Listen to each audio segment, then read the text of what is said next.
Alkisah di pelukan Ranah Mina, bersila sebuah lembah hijau nan elok yang dibuai angin kedamaian. Di sana, Indra Josuri merajut hari, dua makiatan piatunan tabah menelan pahitnya kehidupan. Namun langit mendadak bisu, panah yang panjang datang memandang bumi, meninggalkan sawah nan ranggas dan sungai nan hilang habis.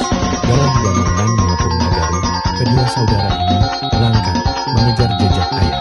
Di jantung rimbanan rahasia, di kedalaman hutan nan pekat, sebuah lubang misterius menganga, merintih dalam senyap nan mencekam.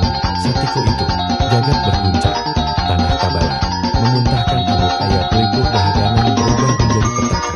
Lembah nan tenang pengkarang, ditelan luapan bening, dan menghapus jejak nagari dalam sekejap mata. Dari puncak bukit, mata hayu mampu memandang malam, saat lembah menjelma telah birunan tak bertani. Itulah Singkarak, sebuah riwayat yang lahir dari tangis alam, dan kenangan yang abadi dalam